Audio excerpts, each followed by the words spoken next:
Flesh is so fallible. Where has such a thing been hiding? I simply must see more. You see here, kid? You gotta just go for it. Holy shit. Your absurd defiance ends here, hatchling. The appointed time is here. Victory will be ours. The others around the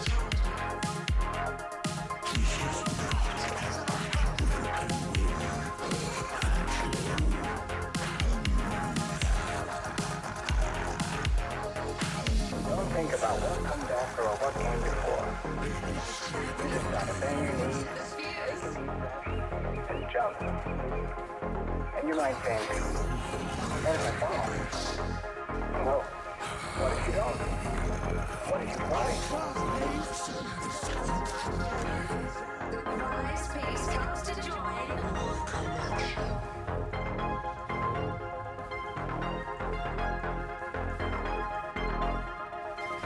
You see here, kid? You gotta just go for it. I will have what I want. Guys, scum.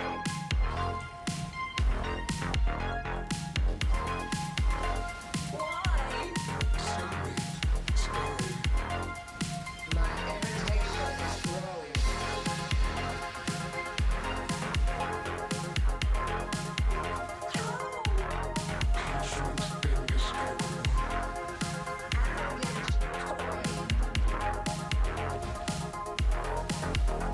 This will not be an escape. Scurry, scurry.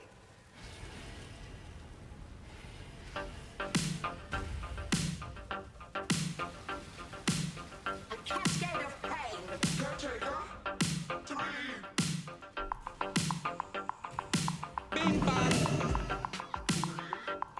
At least die with some flair. Life is so gruesome. Handle this. Time to up the twin terrors.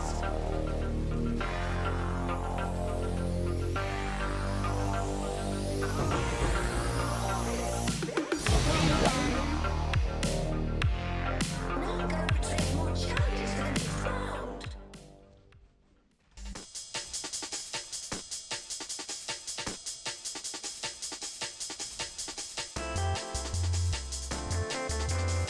Hello and welcome to my build overview video for Hexblast Mines Saboteur. in patch 3.22 Trials of the Ancestors. In this video, I will discuss in detail the life and strength stacking variant of this build. There's a couple different variants of Hexblast Mines. This video is about my build, which is the life and strength stacking variant. This offshoot of the standard Hexblast build provides more survivability and more damage for a trade-off of being slightly more complicated to gear properly. This video is intended to demonstrate a fair expectation as to how this build performs. The footage you are seeing in the background right now was recorded with my current setup, of which I've recently totaled up the amount of currency it has all cost to purchase and to craft everything, and the grand total is 61 divines. I will discuss in great detail about each item slot, jewel, and gem, and exactly how I crafted or purchased each piece of gear for this build, and I will better explain exactly how I came to that 61 divine total. These prices are accurate at the time of this recording, September 5th. I will also discuss budget options, which can save you a lot of money, because some of the pieces of gear I have in my build right now could potentially be considered min-maxed and not really that necessary. But first, before we get into the mechanics of the build and all the gear, let's talk about how this build ranks on my personal scale, which I like to call the 4 pillars of a good build. These 4 pillars are map clearing, boss killing, survivability, and playstyle comfortability. Basically, how good is the build at clearing maps, killing bosses, not dying, and how does it feel to play? So starting off with map clearing, I would give this a very strong 9 out of 10, which is an excellent rating. This build is fantastic at mapping, which is surprising because it's a mine build, and mine builds are usually not that good at clearing maps, but this build has a really interesting benefit of the fact that with Comb's Spirit Gauntlets, we are able to have almost 100%, I would say like 80 to 90% uptime on Berserk. We are stacking a lot of life regeneration, which gives our Berserk degradation after we cast Berserk. It just stays for a very long time. And because we have Berserk active for most of our mapping experience, we are just really fast. It gives us a lot of attack speed, which is great for shield charge. It gives us spell damage because we have the Divergent Berserk. And it gives us movement speed. Did I already say that? I can't remember. And it also gives us 20% less damage taken. So we're a little bit tankier, we're really fast. But as long as you have some decent mine throwing speed in the build, the fact that you're stopping to throw mines every now and then isn't really going to slow you down all that much. The next metric is boss killing, and I mean, this is going to be an easy 9.5 out of 10. Extremely good. You put 20 mines down before the boss fight starts. You cast a few things to give yourself as much damage as possible. And then the boss just dies. And if the boss doesn't die, then you continue to throw mines, and they continue to explode in a chain, and you do an insane amount of damage. It's actually crazy how much damage this build does with the gear I have right now. Like I said, I put in about 61 divines total. There's a lot of room for improvement, but I'm still able to just completely destroy bosses. It's really surprising, and it's definitely one of the best bossing builds I've ever played. Yeah, it's just, I mean, what can I say? It's so damn good at bossing. The only thing that I would say could be better than this build at bossing is a build that has, like, extremely good DOT. Like, if you're playing some kind of, like, EA, like, some super juiced EA ballista build or whatever, so that you can just, like, put your ballistas down and run around and not have to really do anything, but the boss just dies because of your ballistas, you know? That's better because you can, like, easily avoid mechanics while your ballistas do all the work for you. This build, you do have to like hard cast mines at times, which for like really difficult encounters, like maybe Uber Cortex or Uber Cirrus or whatever, that's going to be tough because the boss is not going to immediately die. Therefore, you have to stand still and cast a little bit longer. So yeah, that's why I'm not giving it a 10 out of 10. It's getting a 9.5 out of 10, not a 10 out of 10, simply because of the fact that you have to cast the mines, so you have to stop moving and cast mines. That's it. That's the only downside. The damage, the fact that you can shotgun with, like, you know, pre-placing mines and everything like that is just so incredibly good that this easily deserves a 9 out of 5. Or, sorry, a 9.5 out of 10. So let's talk about survivability next. The score for this, personally, is going to be an 8 out of 10, which is great. This build is uniquely tanky, but also uniquely squishy, if that makes any sense. So I'll talk about the mechanics of the build later. I'll go into detail about how it all works. But what you need to know right now is essentially the fact that this build has in my POB, a 43,000 effective hit pool, a 19.5 thousand fizz max hit, about a 60,000 elemental max hit from all three elements, and a 12,000 chaos max hit. So all those numbers look pretty decent. You can tank a lot of big damage one-shots that will kill most builds. The problem is the unique interaction with Dissolution of the Flesh and Wrathpith Globe. So you have a large amount of life pool to take a lot of damage, okay? And then once you take that damage, you have to play safe for 2 seconds, or else you cannot regain your life back to full.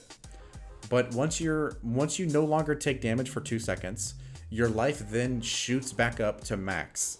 So you're suddenly, like, let's say you take a big slam, you're down to 25% life. As long as you just kind of play back, stop moving, you know, dodge everything for the next 2 seconds, which really isn't that long, then suddenly your life shoots back up to full, and you're able to take that slam once again. You just have to make sure that once you've taken damage, you don't take any more damage, or else you will then die. Okay, that's how it works.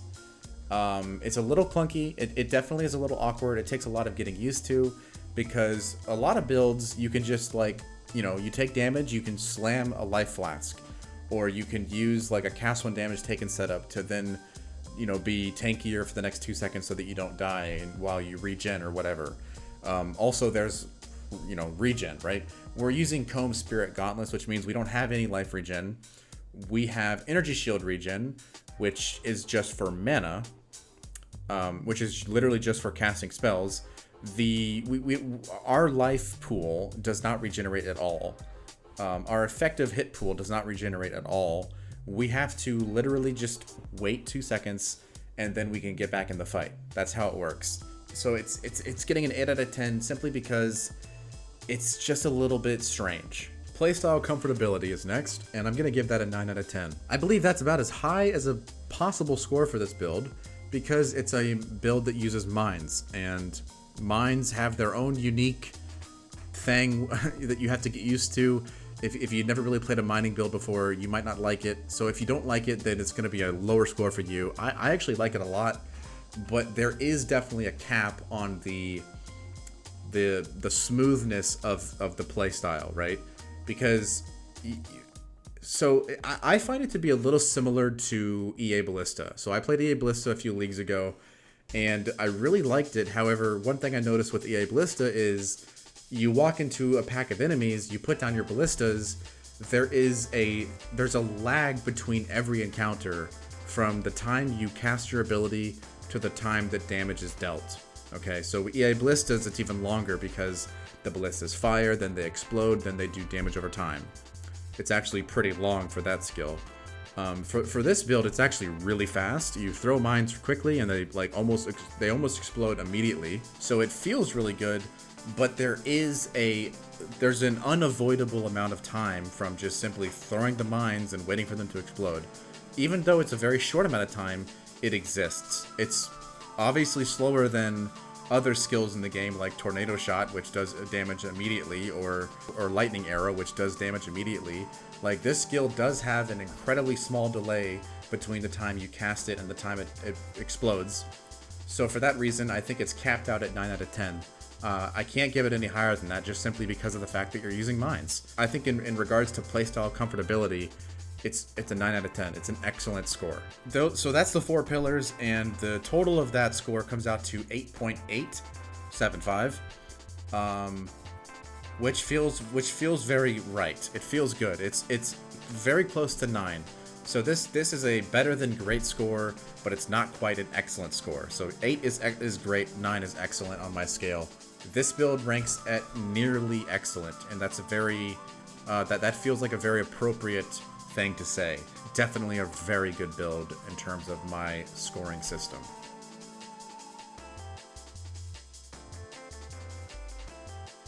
Alright, so let's discuss the gem links. I'm gonna show you my PoE Ninja right now.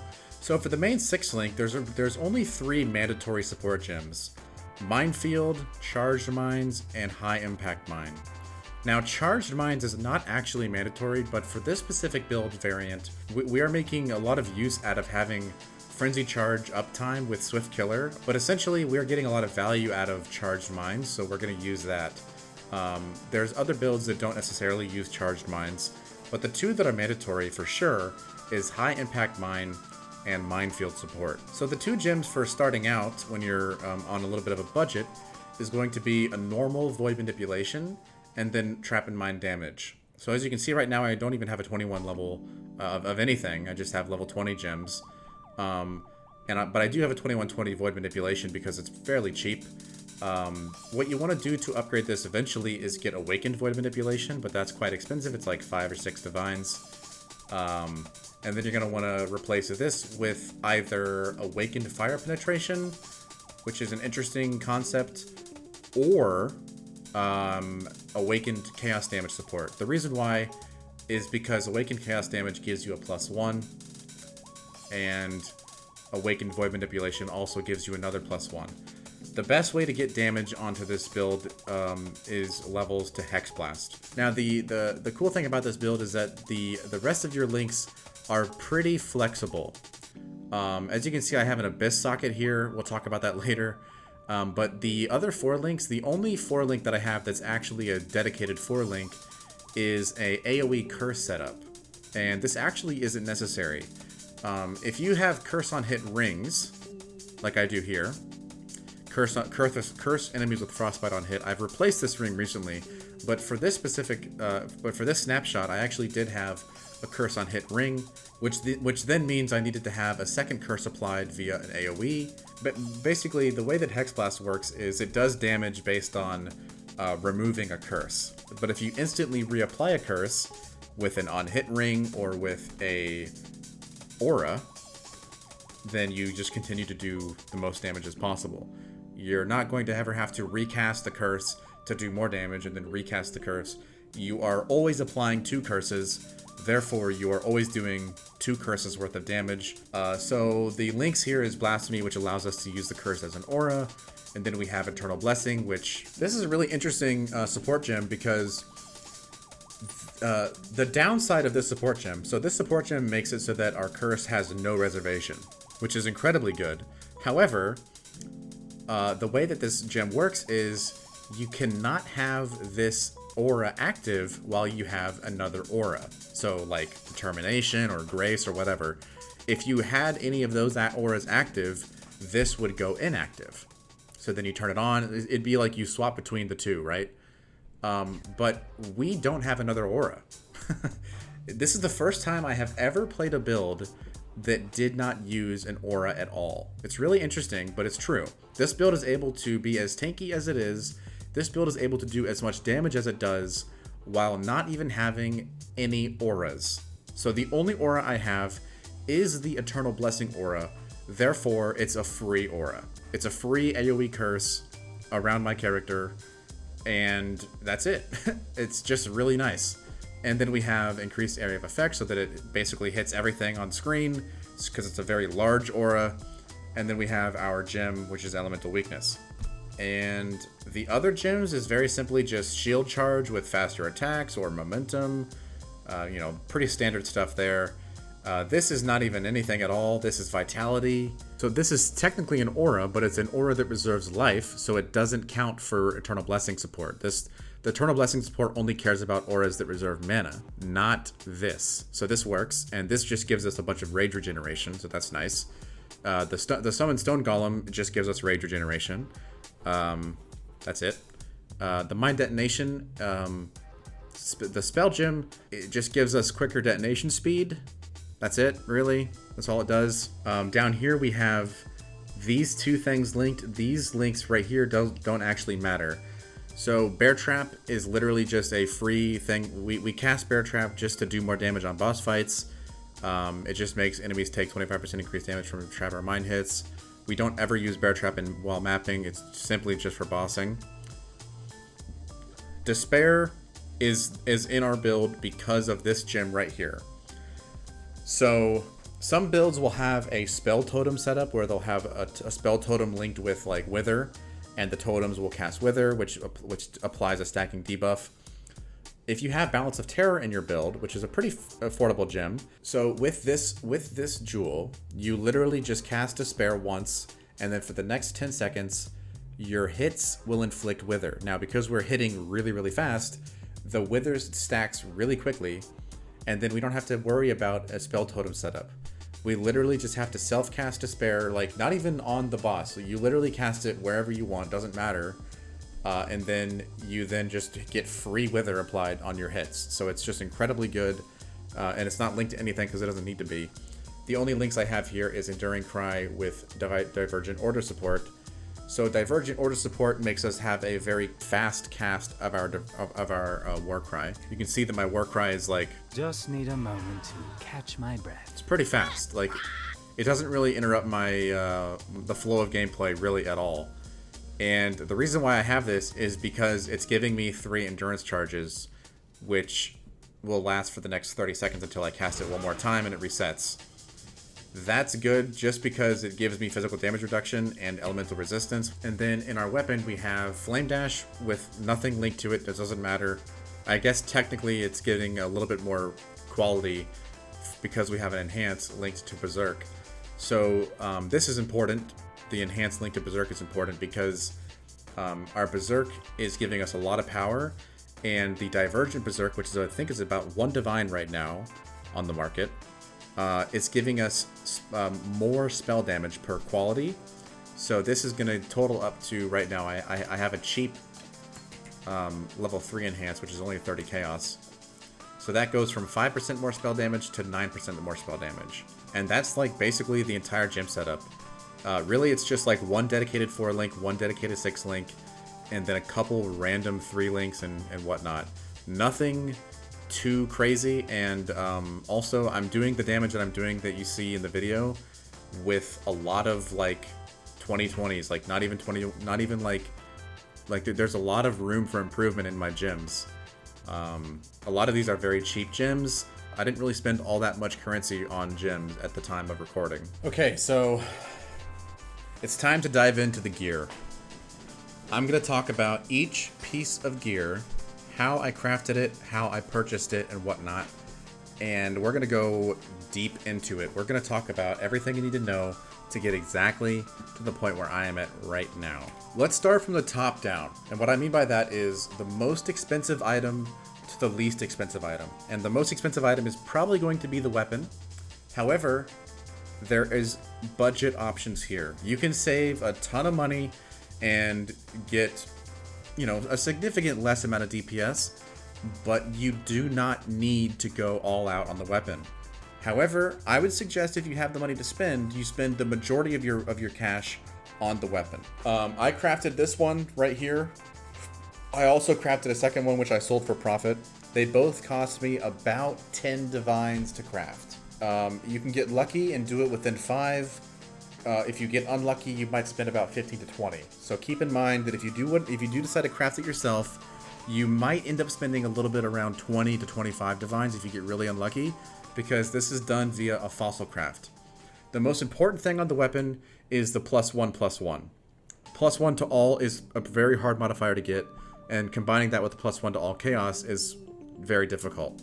So the way we do this is with fossils, and I'll walk you through everything right now. Boy, there's so much to talk about. Okay, so we are using Sandstorm Visage. This gives us an absurd amount of damage. The only thing comparable to a Sandstorm setup is a extremely valuable rare helmet with like actually mirrored tier shaper modifiers that like make it into a 7-link setup, right? Where you would link your Hexblast in the helmet. That is incredibly expensive and way out of reach for most people. However, this helmet has come down in price significantly. It was like 30 divines at the start of the league, but now it's only 1.5 because people are doing a lot of Sanctum. They're dropping a lot of these helmets. So 1.5 is very affordable, especially for the power that it provides to your build. It is incredibly efficient to spend 1.5 divines on this, and you know the amount of power you get from that amount of money spent is just like hard to beat. So the reason why it's so good is because of the line of text that reads, base spell crit chance is equal to that of your main hand weapon. So we are able to then make a +1/+1 wand with some other good modifiers, combine that with a very high base crit chance. So as you can see, my base crit chance of this weapon is 11.6, which is the highest possible. That's insane. Having an 11.6 base crit chance to your skill is just wild. So after all of the increases and reductions we have, it turns out to be a 91.25% chance to crit. That is an incredibly good chance to crit for our skill. It is the reason why we do so much damage is because we are like almost constantly critting with Hexblast. That's the reason why you see I have a fractured tier 1 crit chance on this wand. It's also the reason why we're using an Omen wand. Now there's 3 base types where you want to use this with. So I'm going to just basically make this wand from scratch in Craft of Exile to show you how to do it yourself. So let's create a new item. Let's create wand. Okay.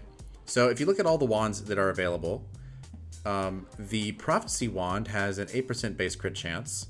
So does the Omen wand, and so does the Sage wand.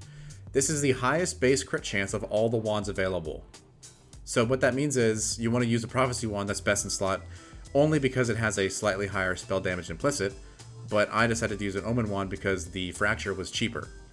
So if we do a 37% minimum, 38 is perfect. But let's just look for 37 to be fair. Most of these wands are going to be like 85 anyways, so it doesn't really matter at the end of the day what you put for item level. And then I'm just going to search for let's search for the best first. So Prophecy wand is the actual best in slot. So this base comes out to 2 divines for the 37 roll. 38% if we scroll down, it's probably going to be a lot more. 6 divines for the best in slot 38% roll. That's not going to make that big of a difference. If I were crafting this wand all over again, I would probably just buy the 37% for 2 divines, right? It's kind of insane to spend 4 more divines for just 1 more % crit chance. But let's check out the other wands. So we have Omen. This one's very affordable. 1 divine for 37%. Scroll down a little bit. 3 divines for the best roll. Okay. So now you're spending 3 divines for only slightly less spell damage on the implicit, which, you know, after all is said and done, that's gonna equate to like less than 1% of 1% damage. So it's like hardly even. It's definitely not gonna be noticeable by any stretch of the imagination. So that's pretty affordable for the best in slot crit chance. But 1 divine for 37% is also really, really good. So this is an item level 85 Omen wand with 37% crit chance. So let's go ahead and do that. Yeah, so first thing you're going to want to do is, because we are using the Harvest Craft, which gives us more crit chance per quality, step 1 is going to be to get it to above 28% quality. 28% is the maximum amount of effectiveness from that Harvest Craft, because it is 1% every 4%. It means that 29, 30 does nothing different than just having 28. So now at the time of recording, these resonators are about 2.5 each, and the perfect fossils are about 10 each. So each roll is going to cost you about 13 to 14 chaos. And you're going to hope to get it quickly. So I got it on my second try, 30% quality. Let's see how many more times it might take you. Like, oh, okay, there you go, 28. It's really not that rare to get above 28%. Okay, like I got 30 again. So, you know, it's not that bad. You'll probably spend around 50 to 100 chaos on getting it to that 30% quality. But it does end up making a pretty big difference, because it's going to give us like 6% more crit chance, which is very significant. So once you've got that done, it's now time to do the big fossil crafting. So we have an item level 85 wand, and we want to get +1 to all spell skill gems, and then +1 to all chaos spell skill gems. If we select that we're crafting with fossils, and then we compute the best selection. So the cost efficient and raw efficient method is the same, and that is by using Aerthic, which is about 2 chaos per, very cheap. Corroded, about 10 chaos per, a little more expensive. Shuddering, also about 10 chaos per. and then metallic. So the resonator itself is about 45 chaos. The fossils total up to about 25 chaos. So I would say on average, it's about a 70 chaos amount spent per try. So it's fairly expensive, just shy of 4 divines worth of currency purchased on fossils and resonators. So let's just see what happens. So we bought the base for 1 divine.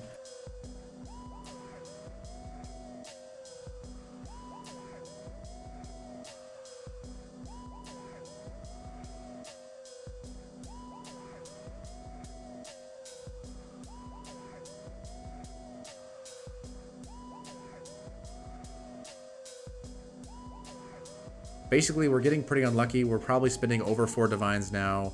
We're going to keep trying, and there we go. So, you know, your results may vary, but we just spent like probably about 4 to 5 divines. 6 total with the base price and everything. And we finally got the all and chaos. Now, you might notice that we have tier 7 spell damage, which is pretty bad. And then we have this right here, which is kind of like doesn't do anything. And then cast speed, which also doesn't really help too much. Cast speed does nothing for the build. We need mine throwing speed. Mine throwing speed is very important. So unfortunately, I would say that this is actually a failed craft because our modifiers are locked. We have 6 modifiers. We can't do anything with the item right now except a null, but we really want to have an open suffix. So +1/+1 with this base crit chance is going to be about 10 divines minimum. 15, 16, 18. I sold one earlier today for 14 divines because it was a very similar situation to this. I had 2 suffixes I did not care about, and then I had the 2+1s, and somebody bought it for 14 divines. When you combine mine throwing speed with the crit chance and the 2+1s, you're going to see a pretty significant increase in price. Either you take the hit and you just give up and you continue to use this wand, or you go for a risky annul and hope to get rid of a suffix. We got lucky and we ended up getting an open suffix. Okay, so we removed a suffix, but we still have cast speed. That means we cannot actually craft mine throwing speed. So we need to get rid of this, but it's good that we got rid of a suffix because now we can lock our prefixes. There's something really interesting that happens when you lock prefixes and then reforge. You are guaranteed to get either crit chance to spells or global crit multi. Either is good. I'm not sure which one's better, but they're both good. The cool thing about the fact that we have 4 modifiers that are locked is that you are very likely to only change 1 modifier here. So when you reforge, you're going to see this go to either global crit multi or crit chance of spells, and you are almost always going to have an open suffix. So here we go. Now it's tier 5, which is pretty bad, but at least we can then craft mine throwing speed and then be done. I'll do it a few more times to show you what else can happen. So tier 3, crit chance of spells, that's very good. Not a very good tier, but it's a good modifier. And then we can craft mine throwing speed. We'll do it one more time.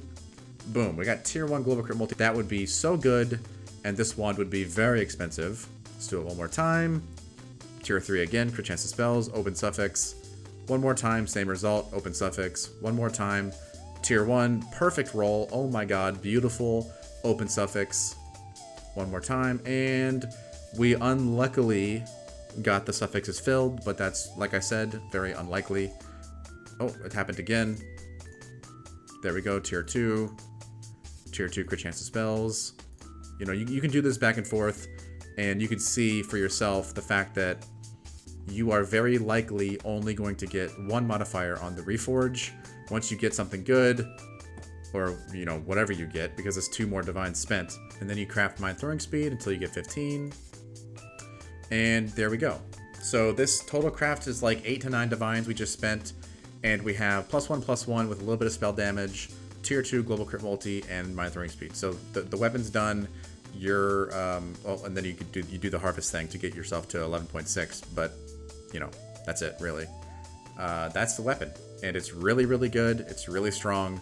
Okay, so let's say you're on a budget, and maybe you don't want to spend 10 divines-ish crafting or purchasing a good +1/+1 wand.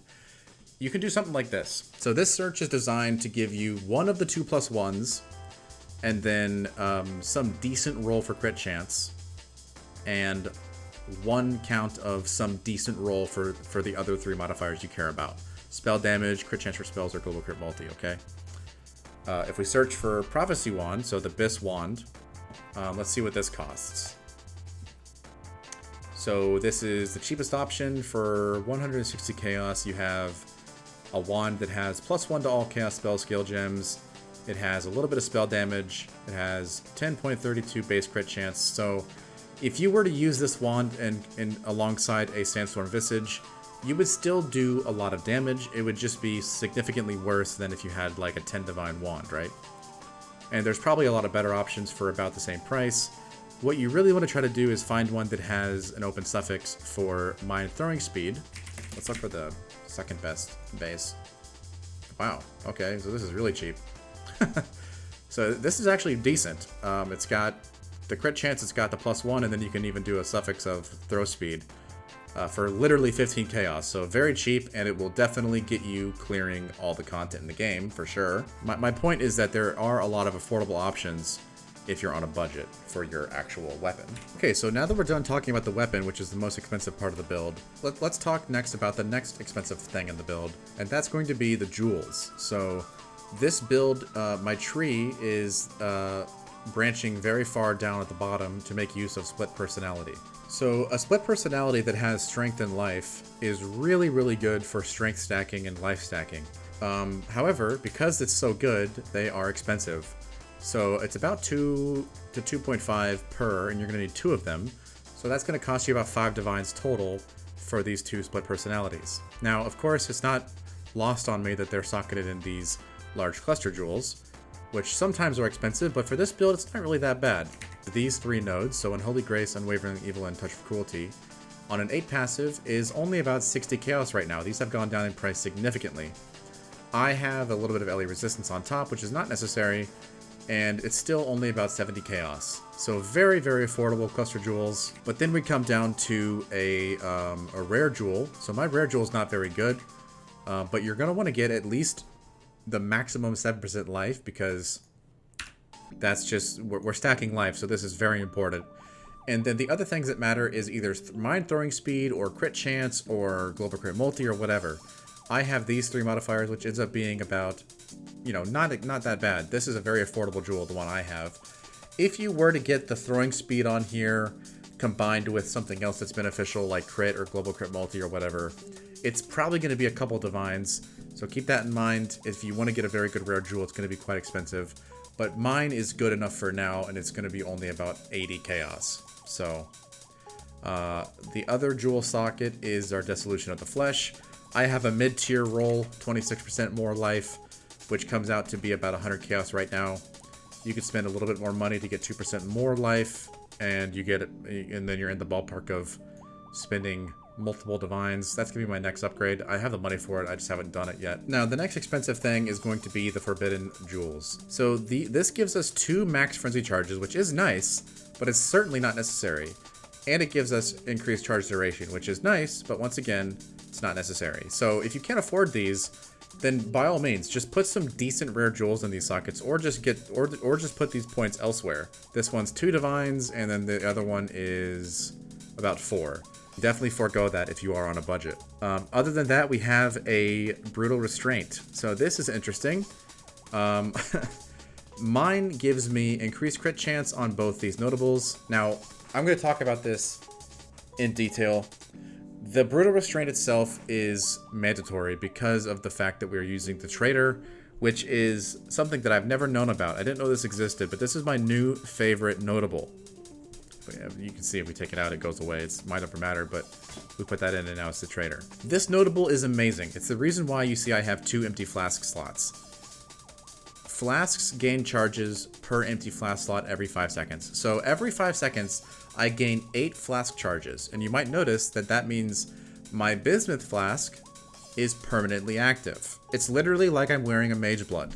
It is permanently active, which means I am getting 40% combined with 35%. So I am literally getting 75% to my elemental resistances at all times. This flask will always be active. And just because of the way the flask works, this one lasts for 13.4 seconds. These ones don't last that long, so these ones do fall off. but you'll see they become active again within a few seconds. So if I remove this flask, you can see my resistances are really bad. However, I am literally solving my resistances with the fact that my Bismuth Flask is permanently active. See? It's beautiful. It is such a massive quality of life thing. The fact that I don't have to worry about resistance that much on my gear, and I can get it all from the fact that I have a permanent Bismuth Flask. It's just, mwah. It's amazing. I love it. It's a very good quality of life modifier to your build. And on top of that, we're getting crit chance because I have a decently rolled Brutal Restraint. Now, there's actually two options here. I'll show you right now. It's kind of confusing, but in POB, if you click the Find Timeless Jewel button, and then you click Brutal Restraint, Balbala for the trader, you go down to Mind Over Matter. You want to do the Filter Nodes option because we only have 2 nodes, and we're searching for life. So this is 4% increased life, okay? So 4% increased life, and we then search.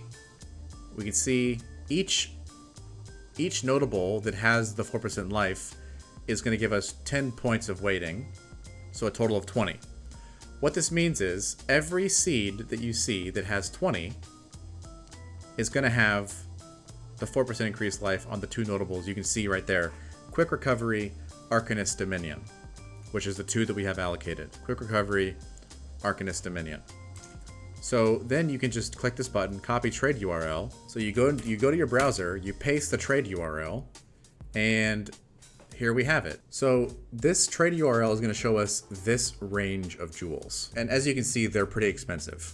Unfortunately, there's just no other ones on the market right now. So if you add Global Crit Chance along with Max Life, and then you copy trade URL, these are going to be 8% life, or 50% crit chance, or a combination of the 2. Either way, it's going to be good for your build. And now we have a little bit more of a reasonable option. So this is 1 divine for a jewel that will work for our build. If you don't want to spend that much money, if all you care about is the trader, then you can get any seed, and as long as it's the Balbala, which is probably going to be very cheap, like 30 chaos or so, then you can get the trader, but you're just going to have some random extra modifiers on these 2 notables, and that's totally fine. Now let's talk about Dissolution of the Flesh. So Dissolution of the Flesh is very important to get a good roll. I have been stubborn this whole time, and I've just been playing with a 26% roll, but it's a more maximum life modifier. So every percent is going to make a huge difference. So the only other jewel in the build right now is Balance of Terror. So this jewel is what allows us to get Wither inflicted on our hits when we cast Despair during a boss fight. It's really, really good. I highly suggest you put this into your build because it will increase your boss DPS a significant amount. So this jewel has all elemental resistances, so you could maybe get a good roll there if you need it. And then if you search for the Wither effect on Despair cast, you will see that this is about 1 divine. So it's a little pricey, but it's certainly worth it. There actually does exist a second modifier that correlates with Despair. I would say this is definitely the lesser good modifier. You want to have the one that's going to increase your boss DPS. This is just something that, like, if you really want to, you could cast Despair every 10 seconds while you're mapping, and then maybe you can avoid, temporal chains or any sort of map mods that will curse you. Like, I guess if you have elemental resistance curse, you can survive by just simply casting Despair every 10 seconds. This is a pretty insane price for just a little bit of added quality of life. If you have the money and you really want to, though, I mean, it does make the build feel a little bit better, so you can go for that if you want. And that's it for the jewels. So the jewels altogether is the next expensive component of the build. If you want to go all out, it's going to cost you like probably another 10 divines to get like a max roll dissolution, to get a really good unique, or to get a really good rare jewel. Bare minimum, you can get away with spending like less than 4 divines on all the jewels. Okay, so for the next component of the build that could potentially be the most expensive, we're going to talk about the Combs Spirit gauntlets. These pair of gloves on their own are very affordable. They're like 10 chaos gloves, right? However, this is how I'm getting one of my curse on hits. So minimum price for Combs Spirit gauntlets with the curse on hit is going to be 7 Divines. Now, it's important that you get Elemental Weakness Curse on hit. Despair is not good, and there is no other curse on hit that works with this build. So if you want to get this along with a good life roll, which is what I have, it's going to be upwards of 10 Divines. You don't need to do this. It's nice because what this means is when you get your curse on hit from your gloves, it enables you to then use 2 rings that are not curse on hit rings. However, curse on hit rings are going to be more affordable than a 10 divine pair of gloves. The benefit of using these gloves though is that I can then get a lot of life, a lot of global crit multi, and a lot of strength out of my rings instead of a curse on hit. Because if you try to get a curse on hit ring that also has a lot of life and also has a lot of strength, it's going to be really expensive. So what I did specifically was I spent 10 divines on the gloves, and then I bought a fractured strength ring, and I crafted it with an essence because global crit multiplier is really, really good for the build. So this allows me to use a essence to craft tier 1 global crit multi and then spam it for life. And I got tier 3 life here. On this ring, I did it backwards. I had a life fracture, spammed it with the essence until I got tier 2 strength, and that's it. The rings are very simple. This base is a lot cheaper than the other base. I wish I did a strength fracture first. So you can see here, the strength fracture is very affordable. It's like 25 to 30 chaos. And all you're really looking for is some decent life and some decent something else, right? So I got life plus some cold res, which I needed, and I was done. And then I crafted damage. For this one, I was spamming it for some amount of strength, and I got tier 2, and I was like, yeah, I'm good with that.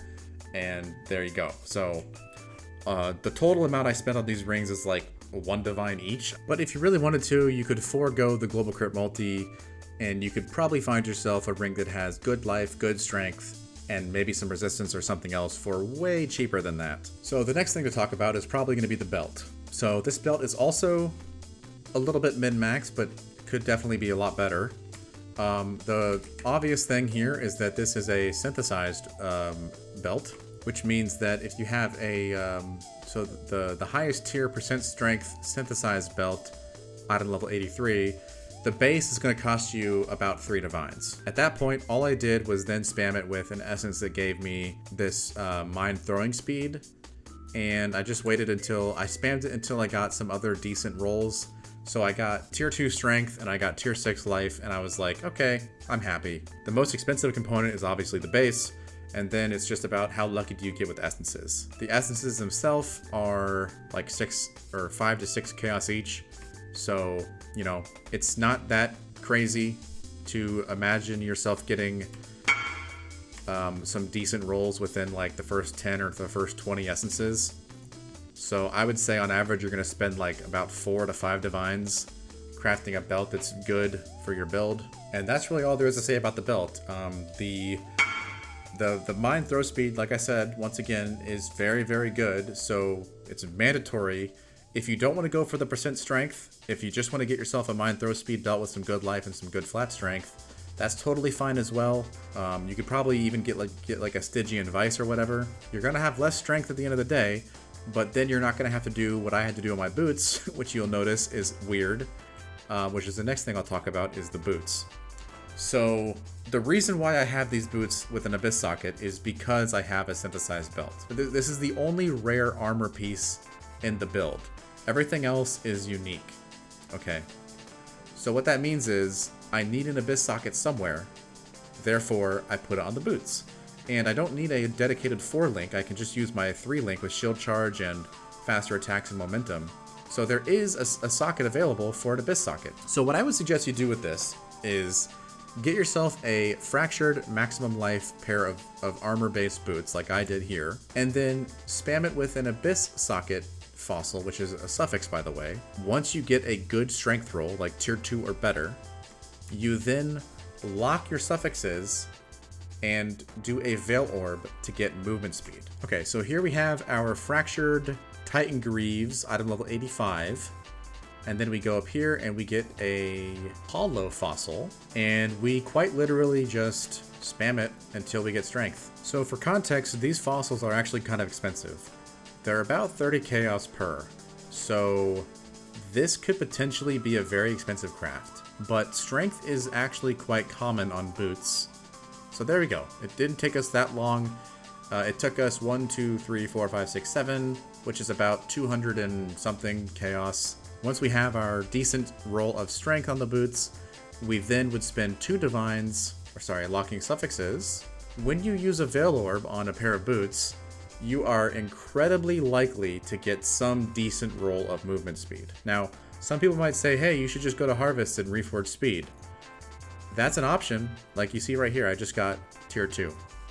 But sometimes you get tier 5, and then it sucks because, you know, you just spent 2 divines on a very mid roll of movement speed. You can block it to make it a little bit better odds here, but I'm just going to unveil it and show you. What we got right here is 100% chance to avoid being chilled, 30% increased movement speed. So we don't actually care about the chilled thing, but boom, there we go. 30% movement speed, so that's nice, right? Let's try it one more time. 27% movement speed, and then onslaught on kill. That's actually pretty good. It's better than tier 3 movement speed.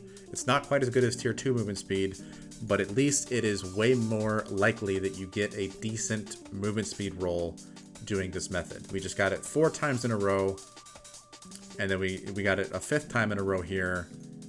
We got it a 6th time in a row. It's like almost guaranteed. In fact, it might actually be guaranteed. I am not completely sure, but I am getting it every single time. Once you're done with that, you can literally just benchcraft. The only other thing to talk about is the amulet. So Maralene's Fallacy is very interesting.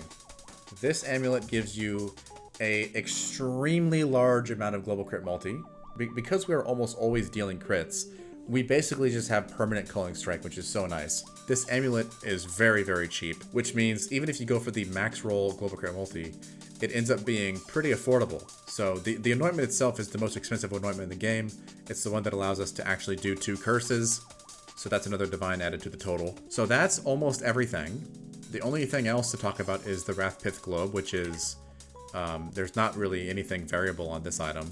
Max roll 60 chaos, so there you go. Get yourself a few more percent to block spell damage for like twice the prices of base Wrathpith if you really want to. The next thing to talk about, the final thing to talk about, is the Blunderbore. So the reason why I'm using Blunderbore is because Blunderbore is a very good body armor that usually has a pretty significant downside, which is it requires a lot of strength. However, we are stacking strength, so I have almost 1,000 strength, which means I can easily equip a Blunderbore. The good thing about Blunderbore is that it gives us Massive Shrine and Brutal Shrine, while also giving us a decent amount of armor. So a lesser Massive Shrine gives us 20% increased maximum life. And on top of that, we have an increased effective Shrine buffs. So this actually comes out to, let's do some math, 33% increased max life. So the Brutal Shrine gives us damage, which is cool, but it also knocks enemies back. So this is an annoying modifier until you have enough damage to kill enemies within 1 or 2 hits.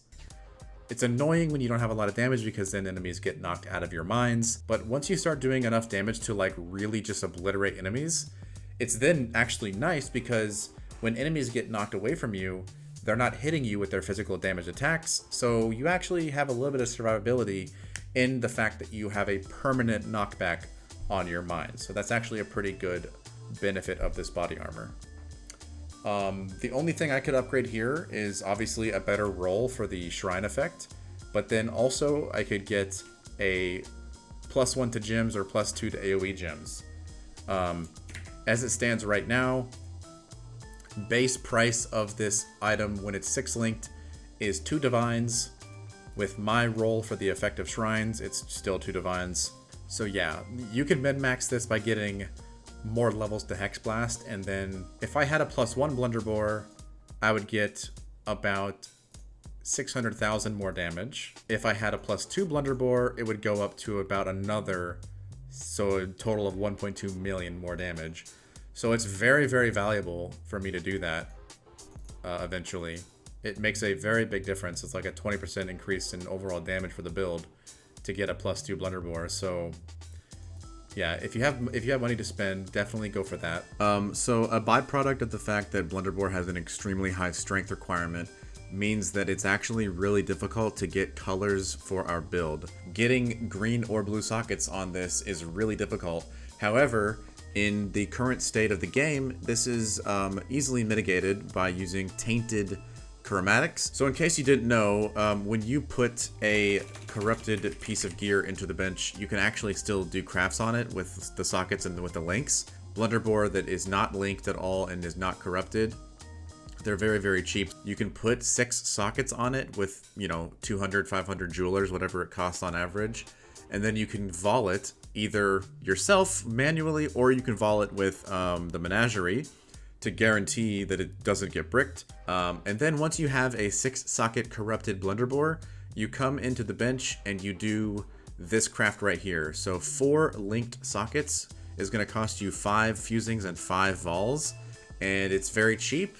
And then once you have 4 linked sockets, you then just use tainted fusings, which are kind of expensive, but in the grand scheme of things, it's going to end up saving you a lot of money. I think I spent like 4 total tainted fusings to get this to 6 links, and I've done it a few times on other body armors. So yeah, it's really not too bad to get your 6 link on a corrupted blunderbore. And then once you have 6 links, you literally just spam tainted chromes until you get the right colors. It is treated the same as if you were using a chromatic orb on a piece of gear that has literally 0 requirements. They're about 4 to 5 chaos each, so it could potentially cost you a pretty decent amount of money. It could potentially cost you about 1 to 2 divines, but the truth is that there's really no better way to do it. Getting these colors on the blunderbore any other way is just simply going to cost you a lot more. As far as ascendancies are concerned, there really isn't any other option. Born in the Shadows, Explosives Expert, Demolition Specialist, and Pyromaniac are just your best options, and it's not even really worth talking about other options because they are just so much worse. These 4 options are just simply the best, and that's all there really is to say about it. I would be very surprised if you find anybody playing Hexblast using any other ascendancies than these. So that is all of the information about the gear and the ascendancy. So let's talk a little bit about the tree, and then let's also talk about the functionality of the build, how it exactly works. So on the tree from the bottom up, we have Blood Magic, Eternal Youth, Iron Will, of course the Traitor, and then I'm also taking Lethe Shade. I'll talk a little bit more about Lethe Shade as well as this cluster here. Iron Will is the reason why we are strength stacking. It gives us spell damage for strength, and then strength, of course, in turn gives us life. So we're kind of double dipping here. The more life we have, the more damage we do because of Wrathpith Globe. Eternal Youth is what gives us the ability to cast our spells combined with Blood Magic. So everything we cast takes life, as you can see. So mines plus the detonation on left click is what's taking my life down to 0. We have so much life regeneration, energy shield regeneration, that we actually recharge enough life in order to continue casting no matter what. You'll notice if I respec this real quick, it is exactly the complete source of our life regeneration. If you don't have Eternal Youth spec, then you will not be able to cast anything. So one thing to keep in mind is that this build is very interesting, very strange, to the point where you have to like retrain your brain into thinking like when you're actually in danger, right? Normally, with most builds, if you see your health pool jumping this low, you might be worried about taking any damage. But what you need to understand is the darker colored brown bar behind the green bar is actually your real life pool. So this is what changes whenever you take damage, because this is the bar that is either reserved or unreserved. So when you do take damage, you'll notice that the darker colored brown bar will go lower, and then behind that is a lighter colored brown bar, which is essentially just an empty bar of life.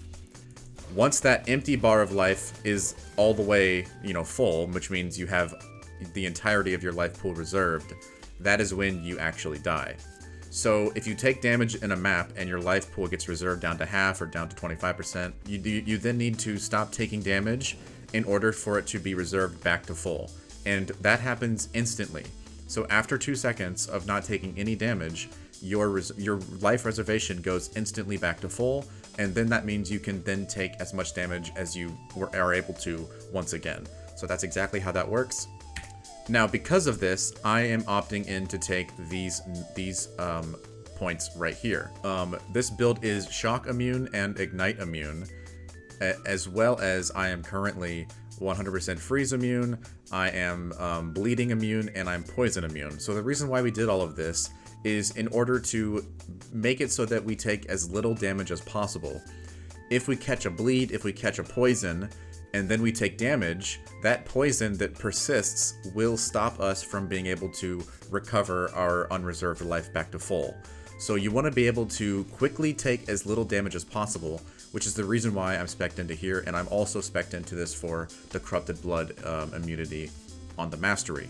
It's the other reason why I take Lethe Shade.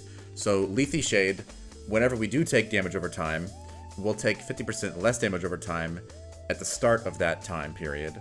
So it just allows us to reduce the amount of overall reserved life that we take from taking damage. So I think Lethe Shade is definitely a very valuable point to spend on your tree, but you'll notice that when I remove my Abyssal Jewel, I'm still missing 26% poison avoidance, and I'm missing 40% bleed avoidance. So you can actually get, so right here on my boots I have a Eldritch Implicit for 35% chance to avoid being poisoned. So unfortunately the max roll is 60% for this modifier, and that's actually not enough to get myself completely immune, unfortunately. So you do need to get some amount of chance to avoid being poisoned elsewhere on the tree. I could technically take this node and then get this to a max roll, and then I would be good and I wouldn't need it on my jewel. But instead I just went ahead and bought this jewel like a while ago, and I've been using it ever since. So this jewel has both bleed and poison avoidance, which brings me above 100% for both options. The price of this is not too bad. This one is 1 divine because they are both max rolls, or they're both tier 1. Like you can see, I don't actually need it to be that good, and neither will you, because this implicit on the boots is very, very cheap and easy to get. So in this particular situation, I need at least 40 for bleed, and then I only need 26 for poison. So as you can see, it becomes a lot more affordable once you only need that much for each of those modifiers. I'll quickly talk about the flasks. So of course I have a bismuth flask with the maximum amount of elemental resistance as possible. These are not necessarily that difficult to craft if you want to get a good tier of Ellie resistance, but I went ahead and just got the perfect roll, and I purchased it for I think 1 divine. As you can see, this flask, because bismuth flask has a long duration as a base value, it gets refreshed when it only has... It gets refreshed like when there's still about 20% of the duration remaining. So, and I didn't know that before, so you don't actually need a perfect roll for the increased duration, I don't believe. You could probably get away with a tier 2 roll, and it would still work the same way. For the other flasks, I think it's really just up to preference. If you don't even really care about your movement speed that much, you could fill this in with like a granite flask, or maybe a amethyst flask and get a lot of chaos res or whatever. There's a lot of options, right? But I went ahead and just got a quicksilver, and I got a diamond flask for more crit chance. I think diamond flask is definitely one that you should use for one of your 3 slots with a tier 1 crit chance suffix roll. But for one of your flasks, you're gonna want to have regenerate 3% life during effect, because this is what's gonna help you just get a substantially larger amount of rage regeneration that allows you to use Berserk for a much longer time during your mapping. As far as Pantheon is concerned, I think Soul of Abrath is definitely mandatory, at least, because being unaffected by Burning Ground is going to further help you take no damage whenever you need to suddenly take no damage. Also, it allows you to run Exarch maps a lot easier. And then I do Soul of the Brine King for freeze, for 100% freeze immunity. If you manage to get the Veil Orb modifier on your boots for 100% freeze avoidance or whatever, then you don't need this, but I went ahead and got this. So these are the mods that I searched for the not section. Players gain reduced charges is a really bad mod, because that will basically disable our flasks from being auto-active. So that's definitely a problem. And then I have this one in here because I don't like having max res. I don't like having minus max res. This one is also just personally, I would prefer to always be above 75 cap resistance. But of course, like I said earlier, if you do have the mod, the double despair mod on this jewel, where you are immune to curses every 10 seconds if you cast despair, you can technically run this modifier here totally fine as long as you cast despair every now and then. And then you have this one, players have less recovery rate of life energy shield.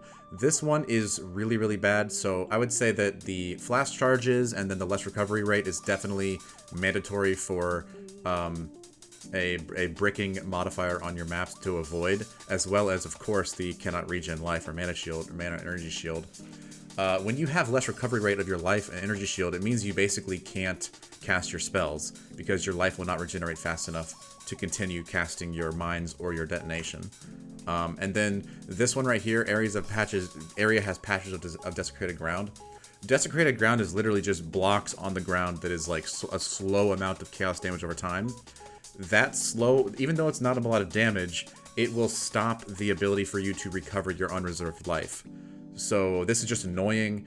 If this is on your map, you have to like find a safe spot to stand, and that's really annoying. I would prefer to just stand anywhere away from enemies to recover my unreserved life. That's why I search for this one to be off my maps as well. The players have less effective non-curse auras, which is a map mod that most people always search to be not on their maps. That is a map mod that will brick almost every build in the game because so many builds rely on auras. We don't care about that because the only aura that we have technically is Vitality. So even if we have a lesser effective Vitality, our build is going to still function relatively the same anyways. So that's totally fine. You don't have to worry about that modifier. And to be honest with you, that is really it. That's all I really wanted to talk about. This build is incredibly good and I've been enjoying it a lot. Like I said, there's plenty of budget options, so if you can't afford the 60 plus divines that I spent on all my gear, you can certainly put a few budget options in there, and you could probably run this same style of Hexblast Mine build for a super budget option of maybe around 25 to 30 divines. So if you like what you see, give it a shot, and let me know how it goes for you.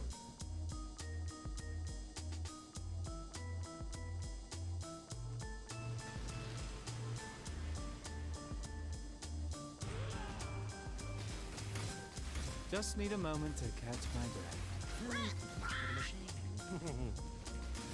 Now that was satisfying. Satisfying. Pretty close. Just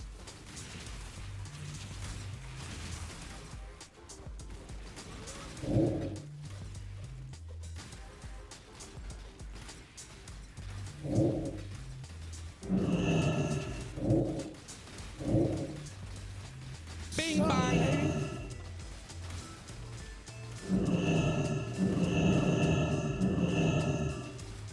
Bing chilling. Sup, baby? Sup, baby?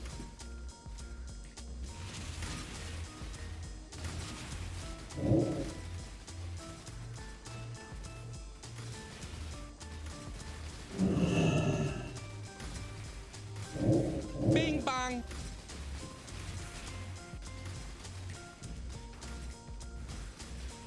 Bing chilling.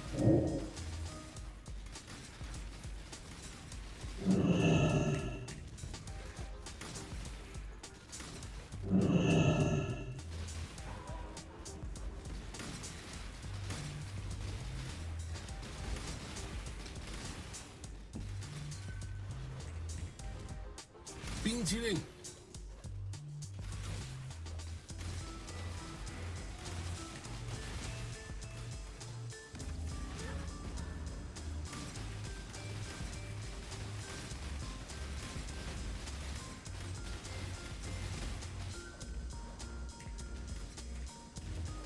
Sup, baby? Sup, baby?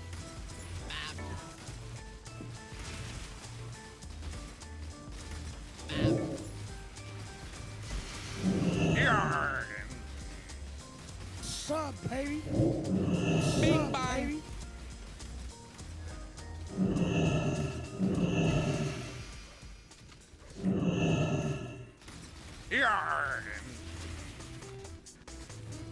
Sup, baby? Bing bang. Sup, baby?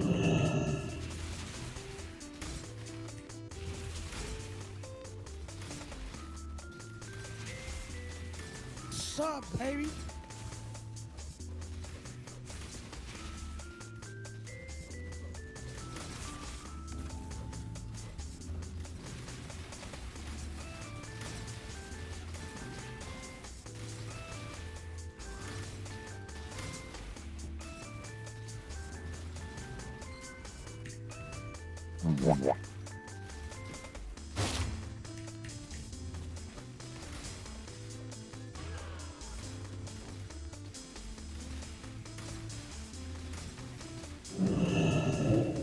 Just need a moment to catch my breath. 冰淇淋 Sup, baby? Sup, baby? 冰淇淋 Sup, baby?